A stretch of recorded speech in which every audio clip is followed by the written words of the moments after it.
ડભોડા મંદિર યજ્ઞની આગલે દિવસે ચાલતી ફૂલ જોરમાં તૈયારીઓ. ત્યારે પણ હજુ કલર થોડું બાકી છે, ચાલે છે.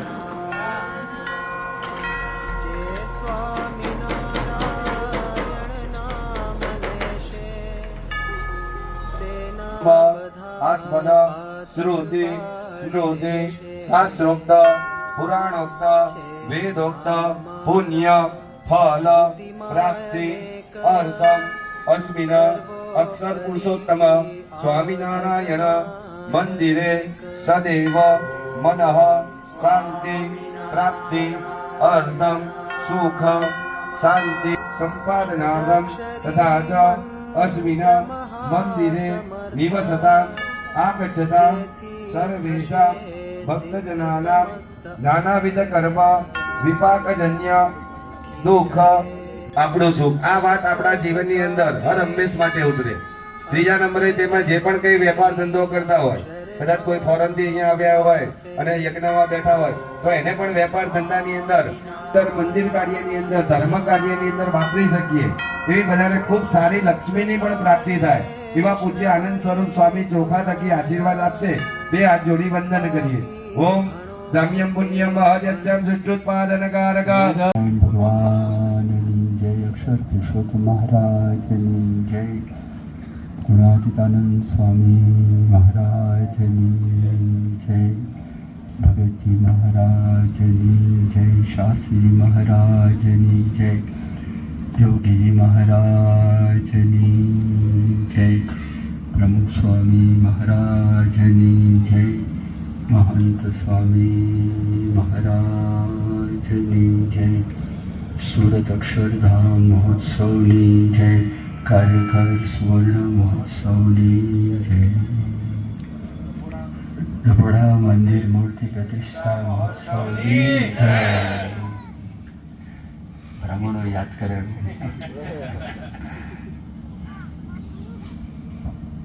બહુ સારી રીતે આપણને બધા ભૂદેવોએ યજ્ઞના પ્રારંભની અંદર મહાપૂજા વિધિ, ષોડશોપચાર વિધિ શાસ્ત્રની રીતે આપણને બધી કરી.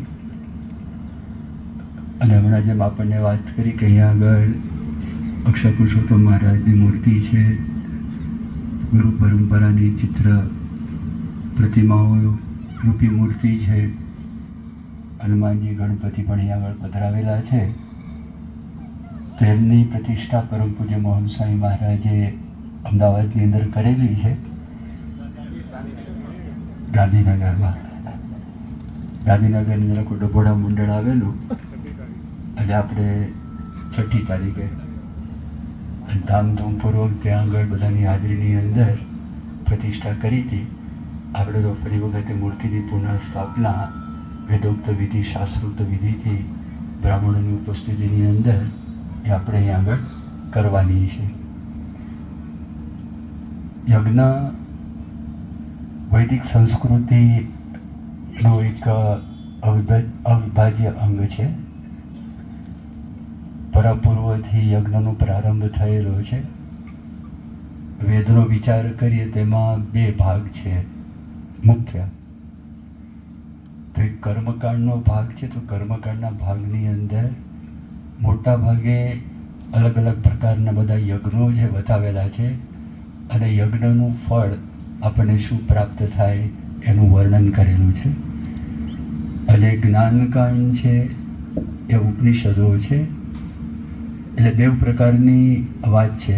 અહિક લાભ આપણને પ્રાપ્ત થાય અને પારલૌકિક લાભ પણ આપણને પ્રાપ્ત થાય. એ હેતુ માટે આ યજ્ઞ, આખી જે સંસ્થા છે, યજ્ઞની વ્યવસ્થા છે, એ આપણને હજારો વર્ષોથી એ આપણને દેખાય છે. યજ્ઞનો આપણે વિચાર કરીએ તો મુખ્ય છે શું? સમર્પણની વાત આવે છે. યજ્ઞમાં આપણે ત્યારે જવ છે, તલ છે, એનો આપણે હોમ કરીએ છીએ. એ એક પ્રતિકાત્મક છે.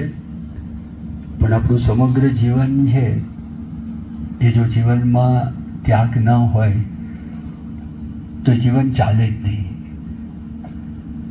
અને આપણે જો અંતરદ્રષ્ટિ કરીએ તો આપણને ખ્યાલ આવશે કે આપણા જીવનની અંદર આપણે કંઈક ને કંઈક ત્યાગ કરતા હોઈએ છીએ. તો એ યજ્ઞ જ આપણે કરી રહ્યા છીએ. ભૂત યજ્ઞની વાત છે, પિતૃયજ્ઞની વાત છે, દેવ યજ્ઞની વાત છે. નિત્ય 5 યજ્ઞ કરવાની ગૃહસ્થને એક આદેશ છે, એ આદેશ આપવામાં આવેલો છે. જો ભગવાન સ્વામિનારાયણે એમના વચનામૃતની અંદર ગઢડા મધ્ય પ્રકરણનું 21મું વચનામૃત છે. એમાં ભગવાન સ્વામિનારાયણ વાત કરે છે કે બ્રહ્માએ બધા પ્રજાને આજ્ઞા કરી કે તમે યજ્ઞ કરો અને યજ્ઞ કરીને તમારે સર્વ પુરુષાર્થની પ્રાપ્તિ થશે, સિદ્ધિ થશે. અને 3 પ્રકારના યજ્ઞ છે, સાત્વિક, રાજસિક અને તામસિક યજ્ઞ છે. તો જે રાજસિક યજ્ઞ અને તામસિક યજ્ઞ છે એ લૌકિક વસ્તુની આપણને પ્રાપ્તિ થાય એના માટેના બતાવેલા છે, અને સાત્વિક યજ્ઞ છે એ મોક્ષ છે, મોક્ષ માટે બતાવેલા છે. અને એમાં મેં તમને વાત કરી કે આપણી જે ત્યાગની સંસ્કૃતિ છે, તો ઉપનિષદો છે એ જ્ઞાનકાણી છે. ઉપનિષદમાં ઈશોપનિષદ એ મુખ્ય 10 જે મુખ્ય ઉપનિષદ છે એમાંથી પહેલું ઉપનિષદ છે ઈશોપનિષદ. ઈશોપનિષદ એનો પહેલો જ મંત્ર છે ઈશા વાસ્યમિદમ સર્વમ યત્ કિંચિત જગત્યામ જગત તેન ત્યક્તેન ભુંજિતાઃ મા કૃતઃ કસ્યસ્મિ ધનમ. આ બહુ જ મોટી વાત છે. આપણે કોઈ બીજા ધર્મનું ખંડન કરતા નથી અને બીજા ધર્મનું આપણે ત્યારે નામ પણ બોલતા નથી, પણ અમુક ધર્મ એનો જે મુખ્ય ગ્રંથ છે એના પ્રારંભની અંદર જ આ સૃષ્ટિ શેના માટે બનાવેલી છે તો એવું લખેલું છે ભોગ માટે બનાવી છે. અને આપણે ત્યાં આગળ ઉપનિષદની અંદર પ્રથમ મંત્ર છે એવું સમજાવે છે કે ઈશા વાસ્યમ ઇદમ સર્વમ. જે કાંઈ ઇદમ સર્વમ જે કાંઈ છે એ બધાની અંદર ભગવાનનો વાસ છે, ઈશનો વાસ છે.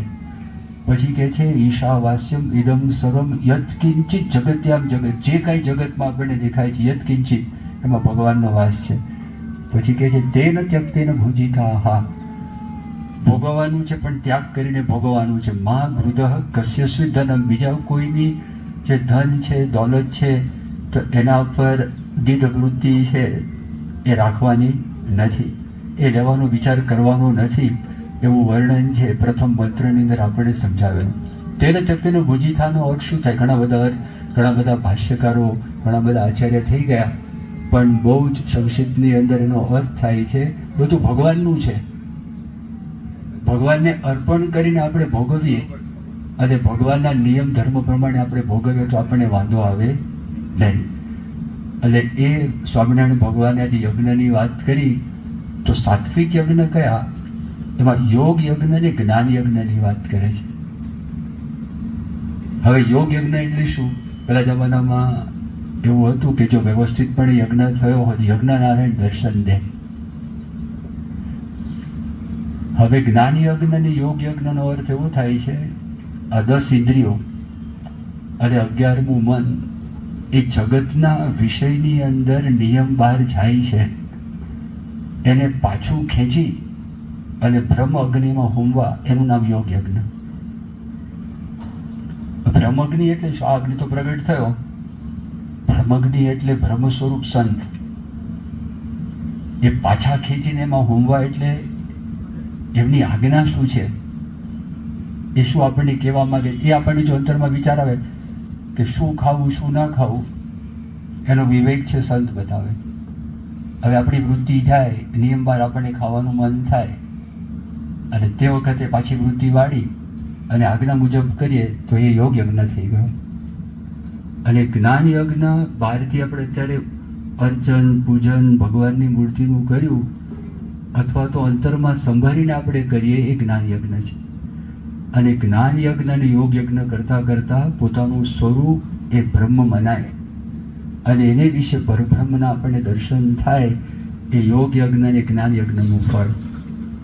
તો આજે 3 પ્રકારના યજ્ઞની મેં તમને વાત કરી, તો આ એક સિમ્બોલિક છે, પણ હકીકતમાં આપણે ત્યાં સુધી પહોંચવાનું છે ત્યારે જ માણસ છે સર્વ પ્રકારે સુખી થઈ શકે છે. ત્યાં સુધી એની અધૂરપ છે, એ કોઈ દિવસ ક્યારે મળતી નથી. તો અહીંયા આગળ આ યજ્ઞનો પ્રારંભ થયો છે.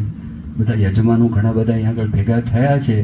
તો ભગવાન સ્વામિનારાયણ, પ્રમુખ સ્વામી મહારાજ, મોહન સાંઈ મહારાજના ચરણોમાં પ્રાર્થના કરીએ કે તને મને ધને સર્વ પ્રકારે બધાને સુખી કરે. અને આ યજ્ઞની જે શહેરો, આજે મંત્રનો અવાજ જ્યાં જ્યાં પહોંચે, અથવા તો આ ગામની અંદર ગમે ત્યાં જાય, એ બધાનું પણ ભગવાન કલ્યાણ કરે, એ બધાને સુખી કરે, એ પ્રાર્થના છે. અને ભૂદેવો છે, આ પૃથ્વીના દેવતાઓ કહેવાય, એમને દેવતાઓનો સાક્ષાત સંબંધ હોય, એ માધ્યમ છે. અને પવિત્ર બ્રાહ્મણો છે, ઘણા બધા મંદિરોમાં આ બધા પ્રતિષ્ઠા કરાવેલી છે, બહુ સારી પેટે જાણે છે. એટલે એમના દ્વારા પણ આ યજ્ઞ થઈ રહ્યો છે. તો ભગવાન ખરેખર રાજી થશે, પ્રભુ સ્વામી મહારાજ ખરેખર રાજી થશે અને આ બધાના મનોરથ પૂર્ણ કરશે. શ્રી સ્વામિનારાયણ ભગવાન.